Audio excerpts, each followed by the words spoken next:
लाडली बहनों और किसानों, आप सभी को अगली किस्त तो खाते में डाली जाएगी। लाडली बहनों को तो 1,500 दे ही रहे हैं, लेकिन इन कारखानों में अगर काम करेंगे तो 5,000 रुपया महीना 10 साल तक सरकार देने वाले रहेगी, सरकार के माध्यम से। लाडली बहनों को देख रहा हूं, बड़े पैमाने पर बहनें बैठी है, वो स्वागत कर रही थी। मैं अपने सारे मित्रों से कहना चाहता हूं, चुनाव के पहले जब ये योजना घोषणा की तो हमारे विरोधी कह रहे थे पैसा नहीं है, कहां से लाएंगे, कैसे देंगे, हो नहीं सकता है। हमने तब भी कहा था और ये हमारा कमिटमेंट है, रक्षाबंधन तो साल में एक बार आता है, भाई दूज एक बार आती है, लेकिन बहनों के लिए हर महीने रक्षाबंधन मना रहा है, हर महीने 1,500 रुपया पहुंचा रहे हैं। और बड़े दुर्भाग्य के साथ कहना पड़ेगा, विरोधी दल के नेता कहते हैं ये लाडली बहनों को पैसे मत दो, ये शराब पी जाती है। अरे डूब मरो अगर आपने ऐसी भावना लाते हो। ये मध्य प्रदेश की धरती है, हमारे देश में माता बहनें कभी इस तरह के सोच भी नहीं सकती है। जाकी रही भावना जैसी, जिसके दिमाग में जो है वो वही बोलने वाला है। अरे हमारे तो अपने इस देश के अंदर सदैव मात्र सत्ता के आधार पर इस देश के अंदर माता बहनों की इज्जत करने का काम हमारी संस्कृति में है, एक क्षेत्र में, हर क्षेत्र में आगे बढ़ने के लिए। और मुझे इस बात की प्रसन्नता है, अब तो ये स्कूल खुले और बच्चे स्कूल जाएंगे तो प्रत्येक सरकारी स्कूल के बच्चों को पीने के लिए दूध दिया जाएगा। यशोदा माता की योजना के बलबूते पर दूध देने का काम करेगा। हमारे तो देवता भी अगर सीता माता का नाम नहीं बोलो तो राम जी नाराज हो जाते हैं, इसलिए प्रेम से बोलते सीताराम। और राधा जी याद मत करो तो कन्हैया जी आशीर्वाद नहीं देते हैं, इसलिए हम सब प्रेम से बोलते हैं बोलो राधे कृष्ण। आज बताओ, ऐसे देश में, राम और कृष्ण की संस्कृति वाले देश में माता बहनों के साथ और हल्दर किसान की तो बात ही अलग है। भगवान बलराम की पहचान हजारों साल से, जब कंधे पे पुष्ट कंधे और मजबूत हाथ, एक हाथ में मूसल और एक हाथ में हल, अपने निर्मल स्वभाव के कारण से किसानों की सदैव पहचान बनने वाले बोले भगवान बलराम की। इसीलिए हमने पूरा वर्ष किसान कल्याण वर्ष के नाते से मनाना चालू किया और किसान कल्याण वर्ष में एक एक करके 17 विभागों को जोड़ा। खेती केवल खेती नहीं है, खेती के साथ बागवानी भी है, खेती के साथ पशुपालन भी है। आप बताओ, इस देश के अंदर दूध दही की नदियां बहती है, अधिकाल से जानकारी है।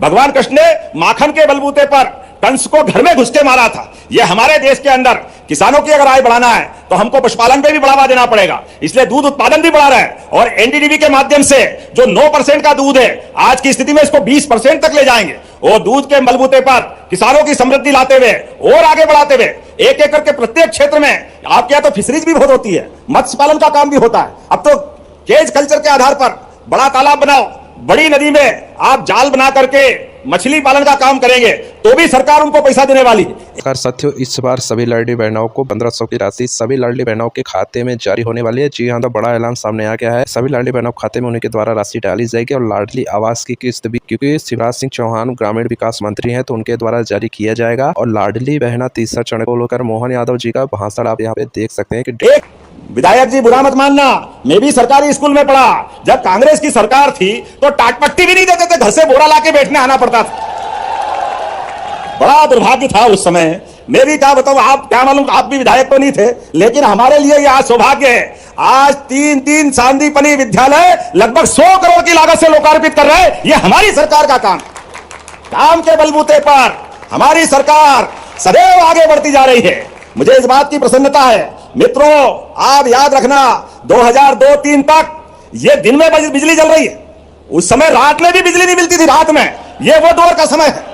आज गांव-गांव में 24 घंटे बिजली अपने घर के अंदर। नहीं तो पहले जनरेटर रखो, इन्वर्टर रखो, और इस टाइम पे कुप्पी लेकर के पेट्रोल पंप पे डीजल की लाइन में लग करके किसान अपना सारा पैसा बिना बात के बर्बाद करता था। आज समय आया है, हमने उस समय भी आंकड़ा बताया था। आजकल तो गूगल बहुत अच्छा आंकड़ा देता है, उसमें लिखा लो कि 1956 में मध्य प्रदेश बना तो गेहूं को क्या क्विंटल बेचते थे, वो लिखकर बताएगा 90 से 100 रुपए क्विंटल। और 55 साल तक हमारी विरोधी सरकार रही, 55 साल में केवल 400 रुपए क्विंटल गेहूं बढ़ा। और हमारी सरकार 2003 के बाद साध्वी उमा भारती, बाबूलाल गौर, शिवराज सिंह चौहान और हमारी सरकार बनने पे 2600 रुपए क्विंटल पे गेहूं खरीदा गए साल, 2600 रुपए क्विंटल। 20 साल में 2000 रुपए क्विंटल का भाव बढ़ाया। और हाँ, हमने कहा है कि 2028 तक हम अपना गेहूं 2700 रुपए क्विंटल खरीदेंगे। तो अभी तो 3 साल सरकार के बाकी है, लेकिन 2625 में अभी खरीदेंगे, इसी साल खरीदेंगे, यह कमिटमेंट हमारा है। और उससे आगे बढ़ते हुए अब तो उड़द लगाओ तो उड़द पे 600 रुपए का बोनस हमारी सरकार के माध्यम से देंगे। तीसरी फसल भी लगाओ किसानों की आय बढ़ाओ, हर क्षेत्र में कोई क्षेत्र खाली छोड़ने वाले नहीं है। जब मैं आपके बीच में आया हूं तो खेत में आम के आम और गुठली के दाम, जब हम फसल काट ले गेहूं की तो नरवाई जलाने की जो संकट है, कई मालवी में खापा भी बोलते हैं, कचरा भी बोलते हैं, अलग अलग भाषा में उसको जो भी बोल सकते हैं, लेकिन हम ये यंत्रों की प्रदर्शनी लगा रहे हैं। हमने कहा है कि पास में जो गौशालाएं हैं, वो गौशाला अगर ये भूसा ले जाती है तो उसको मशीन और काटने का साधन दोनों हमारी तरफ से दिलवाएंगे। ये हमारी सरकार का भाव। खेत भी साफ और गाय माता का भी पेट भराएगा। गोमाता के लिए हमारी सरकार ने 20 रुपया प्रति गोमाता के बजाय 40 रुपया प्रति गोमाता की आधार पर अनुदान देना चाहिए। योजनाओं से जुड़ी जानकारी के लिए चैनल को सब्सक्राइब करें ताकि नई योजना सबसे पहले आपके फोन में जरूर आगे बढ़ाने के लिए अब हमने अपने विश्वविद्यालय में बीएससी एग्रीकल्चर, ये सामान्य विश्वविद्यालय की दर्ज पे, आज की स्थिति में आज से 5 साल पहले तक यहाँ केवल पढ़ाई कृषि महाविद्यालय में होती थी। अब आज की स्थिति में हमारे 11 सरकारी विश्वविद्यालय और 20 बाकी कॉलेजों में बीएससी एग्रीकल्चर की पढ़ाई दिला रहे हैं। और उज्जैन से शुरू हुआ, जोरदार ताली बजाइए हमारे सब बच्चों को आगे बढ़ाने के लिए। जब मैं आपसे बात कर रहा हूं तो बड़े पैमाने पर कृषि आधारित उद्योग लगाने के लिए हरदा के लोग भी आगे बढ़े। आप अपने जैसी फसल उसकी प्रोसेसिंग करिए, खेत से लेकर कारखाने तक सारे निर्माण कार्य करने में सरकार मदद करने के लिए तैयार है। हमारे भाई आगे बढ़े, उनकी आय बढ़े, इसलिए 50% के आसपास अनुदान देने का काम भी हमारी सरकार के माध्यम से होगा। आज आप बताओ, हमारे कारखाने में गरीब आदमी काम करे, लाडली बहना, जब मैं सरकार की बात करता हूं तो दिल खोल के ताली तो बजा ही सकते हैं। 5,000 रुपया महीना काम करने वाले को, और ये तो हमारा अनुदान है। जिसका कारखाना है, जिसको काम कराना है, 8,000 10,000 वो भी मिलाएगा। तो व्यक्ति को काम करने के लिए हर हाथ को काम और हर खेत को पानी, इस संकल्प पे हमारी सरकार बढ़ रही है। इसलिए नदी जोड़ो अभियान, नर्मदा से पूरा हरदा हरा हो गया, नर्मदापुरम में आनंद आ गया, तो बाकी के राज्य के हिस्से भी सूखे नहीं रहना चाहिए। इसलिए राजस्थान से जुड़े हुए 13 जिले, चाहे चंबल का श्योपुर, मुरैना, शिवपुरी, राजगढ़, शाजापुर, इंदौर, उज्जैन, रतलाम, नीमच, मंदसौर, आगर, ये 13 जिले हमारे, और पास के राजस्थान के जिले भी, सारी दूर सिंचाई का प्रबंध हमारी सरकार के माध्यम से होगा, नदी जोड़ो अभियान के माध्यम से होगा। योजनाओं से जुड़ी जानकारी के लिए चैनल को सब्सक्राइब करें ताकि नई योजना सबसे पहले आपके फोन में जरूर। पता नहीं होता कि नहीं होता है, लेकिन यहाँ सारे किसान बैठे, अरे सूखे खेत में पानी दे दो तो फसल सोने की हो जाती है, इसमें कोई शंका नहीं।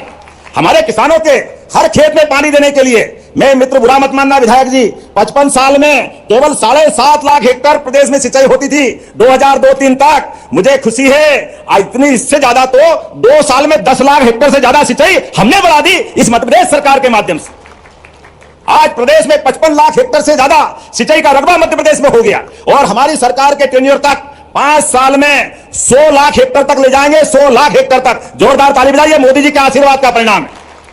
नदी जोड़ो अभियान के माध्यम से हमारे हर खेत तक पानी पहुंचाने का काम करेंगे। तो कमल जी चिंता मत करो, कौन सी योजना बता रहा हूं, सब दूर जाएगी वो पानी की योजना। लाख हेक्टेयर प्रदेश में सिंचाई होती थी 2002-03 तक। मुझे खुशी है इतनी, इससे ज्यादा तो 2 साल में 10 लाख हेक्टेयर से ज्यादा सिंचाई हमने बढ़ा दी इस मध्य प्रदेश सरकार के माध्यम से। आज प्रदेश में 55 लाख हेक्टेयर से ज्यादा सिंचाई का रकबा मध्य प्रदेश में हो गया, और हमारी सरकार के टेन्योर तक 5 साल में 100 लाख हेक्टेयर तक ले जाएंगे, 100 लाख हेक्टेयर तक। जोरदार ताली बजाइए, मोदी